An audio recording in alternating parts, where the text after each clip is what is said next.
Hello, hello, hello. Okay, this is going to be a kind of, I don't know, I'm going to say quick, but God only knows what's going to turn into, but a kind of quick video about homeschooling. Here we go. I think it was the same person who has asked me questions lately, but I've had questions on and off, and I know I'm not the only person out there homeschooling my babies, so feel free to jump into the conversation below. However, let me just say that, bless you, babe. Sorry. You don't have to be sorry. Bless you again. I have two very different children, and there were two very different reasons for homeschooling. For the youngest, she can be a behavior issue. And instead of wanting to deal with her, they wanted to be like, well, obviously, you know, eventually she's going to be put on medicine or dealt with or whatever, you know? And it was like, hold on, no, this child is not attention deficit, not at home, not when she knows she needs to get stuff done, not when she understands that there are consequences for her actions and expectations of behavior, but in school, she is a pusher. It's like, you know, they say children need boundaries. Some children will never find those boundaries because they just fall in line. Like my oldest is very rule oriented. It's like she really is just very rule oriented. She's totally like a hall monitor, okay? She will turn your ass in. That's just how it is. But my youngest is the one that will feel out the corners of the room. Where is that boundary? Exactly. If you say that if I do it again, you're going to put me in timeout, how long are you willing to leave me in timeout? You know, like, what am I going to do? Like, what exactly is the punishment? Because she's also, oh my God, she will totally decide if the punishment is worth the crime. So it's kind of like, I know you say that something's going to happen, but I need to know exactly what's going to happen because it might be worth it. Like, there was a time when I was like, you know, you're about to lose your TV. And she was very young at this time. Very, very young. Like, you're about to lose TV. And she was like, I watch TV at Natalie's house, which is the girl who used to babysit her. So basically, she was telling me, like, no big, I get to watch TV at daycare. And I was like, you know, or like stuff like that. So she's very, well, for her, she was getting further and further behind. And I understand that the public schools have a lot of strain on them, trying to, like, meet certain expectations, and that they really can't be bothered with the kids that are acting up, because it's like, if I put too much time on you, I'm going to lose the kids that are, you know, and I get that, but for her, it was like, no, something has to change. We have to take the bull by the horns and get it done. 1. 2, even if one of our children were attention deficit or something, I am attention deficit, and there is no way in hell that my kids will be on medication like that. I'm not saying that when they get older, that's not an option that you can explore. I'm not saying that some kids don't do well on it. What I am saying is that I am not about to put one of my kids on a medication, a stimulant, or anything else when I can just take care of it myself. So that's where we were at for the youngest. For the oldest, she's a gifted and talented child who is very rule-oriented. The kind of kid who won't tell if somebody pushes her in line because you're not supposed to talk in the hallway. Well, that's not okay. And she's gifted and talented, like I said, so she's going ahead. Like, in first grade, she got into trouble for going ahead. The teacher was like, she's not allowed to go ahead. We're all supposed to be on the same page. You need to have a talk with her. She wasn't not doing her work. She was reading the instructions and continuing to do the work correctly, but on her own. I had to talk to her, and it was like, baby, you can't do that. And then, like, a week later, she got in trouble for drawing on the back of her paper, because the teacher had told her instead of going ahead, she had to flip her paper over. And it was like, okay, hold on. She's not talking to her neighbors. She's not causing problems. She's not allowed to go forward, and she can't draw on the back. So what is she supposed to do for that 30 to 45 minutes that she's done? And it's like, that's not okay. All right. For the gifted and talented program, they were like, she got like an hour and a half of extra, you know, time with her gifted and talented teacher, but it was like, it was just a really intense situation where it was like, y'all are not doing anything for this kid. She's not allowed, like here at home, she either gets her work done early and gets to go off and play, you know, we go outside, we spend a lot of time doing other stuff, or she can go ahead in the curriculum and work at her own pace. So it's like, this works for her. Also, our kids had, because I was working, had to be in a before and after school program, which meant that I was dropping them off between like 7 and 7:30, and I wasn't picking them up till 5:30. It costs money, and it was time, and it's like, this just all sucks. It sucks that they have those days that are so long, and they're not even spent learning. They're spent like being corralled around the school. Also, I have, you know, well, they're getting older now, but like, you know, the final year, the oldest was in 3rd grade, and they were in aftercare with 5th graders. So there was a lot of like picking on the younger kids and stuff, and I'd be like, where are the teachers? And the kids would be like, oh, the teachers stand. Both of my kids separately told me this on multiple occasions. The teachers stand in the hallway so they can hear each other talk. So you're visiting when you have a giant cafeteria full of babies from 1st grade all the way to 5th grade being like, that's just not okay. It was just not a good situation. So we decided to homeschool. Okay. When I started homeschooling, I did a lot of research because my biggest thing was I want to be, the whole idea of taking on their education was to give them a better education than I could give them if they were in the public school or that they would have. 1. 2, if at any time our financial situation got so bad that we could no longer sacrifice and do homeschool, I wanted my kids, if they had to go back into the school system, to be where they could just pick up and they wouldn't be like lost for years and be fucked. So I did a lot of research on that, and I came up across with this program called K-12. K-12 is an online public school system that some states offer. At the time, Louisiana did not offer it. There's also like Connections Academy. There's a couple different ones. But the whole idea is that they give you all of the course material. I mean, we have a ridiculous amount of workbooks. We have all the subjects. We have all the course material. In the younger ages, it's all very hands-on. They sent us like the counting blocks and all the math stuff and the science stuff, and just, I mean, I'll show it to you in a minute. But it's like, it's really intense. However, the idea is to build, like if you start with them young, the idea is to build an independent learner who can work more on the internet towards the end of their school. So like in the beginning, it's like 10% on the computer with you sitting with them, like parent guided, and 90% hands-on material.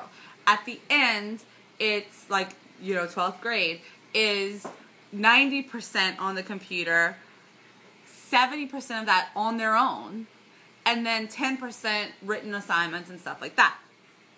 So, and then, you know, it's a really cool program, and it really is quite ahead of the public school system.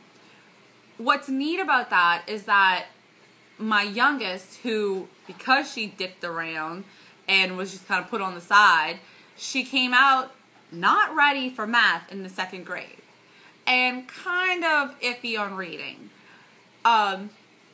She picks up reading like this. She enjoys to reading, and she picks it up really fast, right? So in the beginning of the year, it was like a little bit of hard work.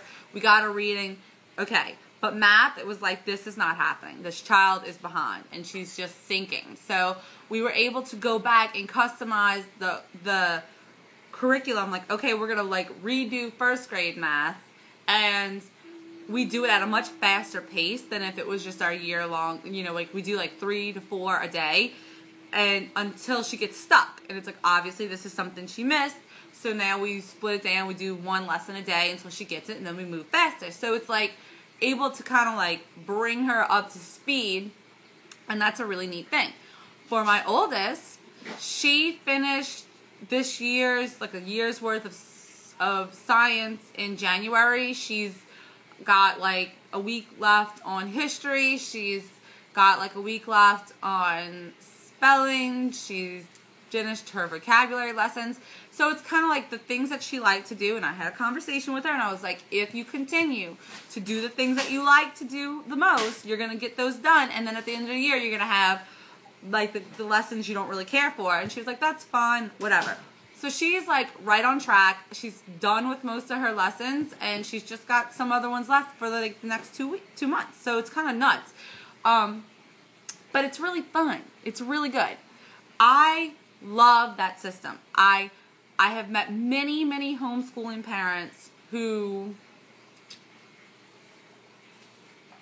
do things differently. They either do their own curriculums or they buy a half of a curriculum or they have, and it's all up to what you wanted. But my biggest goal was like, if we ever have to put them back in school, I don't want them to just be lost. 1, 2, we have tests.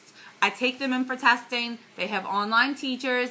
We have to check in. I'm accountable on the computer to the public school system. I have to enter their time every day. And a lot of people were like, that's bullshit. I'm homeschooled and I don't want the government all up in my shit. My thing was, I love it. I love that I am accountable, that I know I'm keeping them on schedule. I know that they are where they need to be. And that makes me feel good. Like I'm not screwing them up by doing something different. You know, like I'm still able to take them to the park every day. I'm still able to do science experiments. I'm still able to have fun. We watch we watch usually about 30 to 45 minutes of different National Geographic shows a couple of days a week. Like we have a lot of fun, but I am still able to make sure that they are keeping up with their peers, keeping up or ahead, and that if they need to, like when they need to go into college, when they need to go, if they need to go back into the school system, when they need to go up against these kids who are learning what they need to learn, they will stack up. So it's like, good. I like that. I like that they are able to graduate from the school system and get a diploma and not the GED. I like that they're going to be eligible for all of the scholarships that are out there. I like that. So that was my big thing. Now, I'm attention deficit. I think I don't know if I answered this in a video, but I have to straighten my school area daily because it's like, if it's crazy, I get a little bit whoop, whoop. Okay, 1, 2, I have a very set schedule to how we do our school days, and if it gets off, I have to kind of like stop and like reassess, and either we will do like a loosely based, like, okay, today is like a throwaway day, so let's just get as much done as possible but not worry about it, and tomorrow we come back with a vengeance. Or I have to be like, all right, y'all gonna take a break for an hour and we're gonna restart the day. And that's just because in my mind things have to work a certain way for me to like be able to keep up with them. But it's a fast-paced thing because I have 2, and because you are hands-on, like there's a lot of like different things going on, so it is able to keep my attention. That's awesome. Now, somebody was saying, they asked, like they were like, oh, my little one's about to start kindergarten. I love this program, and if I would have had it available and I would have been able to do this since they were tiny, I would have done this for my kids all the way through. However, this is where you need to just like check in with yourself, honestly. What kind of a kid do you have? Because with my youngest, even though she did not adhere to all the rules of school, and even though she did not, necessarily have the easiest way, I think that it is a good thing she went to school and learned what school was. She understands, sit at the table, we are in school. I don't know if I would have been able to get that behavior instilled in her without her having at least a year of it. So maybe when they're in pre-K, kindergarten, it's a good year to let them go to a half-a-day program or to let them go to a school system. I don't like the public schools. I don't like how they have them all together. But I will say that with the babies, with the the kindergartners, they keep them very separate. You do not have to worry. It's not like the same kind of you know, bullying and ridiculousness. They're tiny. They're learning how to sit at the table. They're learning how to raise their hand. They're learning how to learn, basically. And so I think that that's a good year to let them go in and learn what school is, so that then you can be like, okay, mommy's going to be the teacher, and this is our schoolroom. I remind my kids of that there's times, usually a Monday, like after a weekend, where it's like they're kind of rowdy, and I'm like, this is school. This is the classroom, you know? This is not our kitchen table. This is the classroom. So get with it, you know? With my oldest, I think because she is so like, this is the box, you know? I might have been able to get it. I think it still helped to have that. I think my oldest is in dancing. She's not too social, but it's not really because of homeschool, because the dancing girls all go to like the same school, and it wasn't her school, and they're very like cliquey. But you know, I take them to the park, and every day, like, it's not the same kids they play with, but every day that we're at the park lately, they meet a kid within their age range and they play. It's not like they're so broken they can't like talk to kids. So socialization, yeah, sure, it's an issue, but one, especially with like the K-12 program, which wound up coming to Louisiana. I was so stoked when I found it, then I found Louisiana didn't have it, and then this year was the first year they started, so we did it. When they have a field trip, like once the school gets kicking, they have area field trips where all the parents just show up, like all the fucking time. Like, we can't even go to them all, because I'm like, we will never have the hours we need in class if we go. So there's plenty of opportunities to meet families. They have a like a Facebook just for like it's called the Big Think, and it's just for K-12 families. So you can connect to other homeschoolers, get together and do stuff. Then they have plenty of groups in your area. If you look up the groups in your area, there's thousands of opportunities to socialize. So honestly, that's not an issue. Plus dancing. My youngest is about to do sports. I think she wants to do soccer. She mentioned it, so I need to look into that. I think we missed it this year, but she's going to be doing that. And I know they're both interested in karate, so I think I'm going to be trying to do karate for them this summer. So it's kind of like there's plenty of opportunities. And the other thing is, we were strapped down to like the after school program. Dancing was like stuck in we had to go dancing twice a week because we had to do it so late that the lessons couldn't be on the same day. And it was just all this other bogus bullshit. But when you don't have to do that, when your whole day is open and your schedule can be set to you and your kid and what works, then you can go to the park in the middle of the day. You can make play dates and like, okay, every Tuesday and Thursday we're going to meet, you know, so-and-so here with their kids, and we're going to play for an hour. Or every Friday, we're going to get together with the homeschooling moms and go to the zoo and do different things around. It's really fun and easy. The only thing I would say is, if you don't have a kid, I think that 1 year, especially being kindergarten, because they are separated, would be great so they can learn what school is and what you're trying to accomplish at home. But if you have one that's just like easy and just listens, then you probably don't even need that. That's how I feel about homeschool. So there you go. Yeah. This is actually not all. This is part of my fourth graders' work and stuff that they sent. Then over there, those are all boxes of like counters and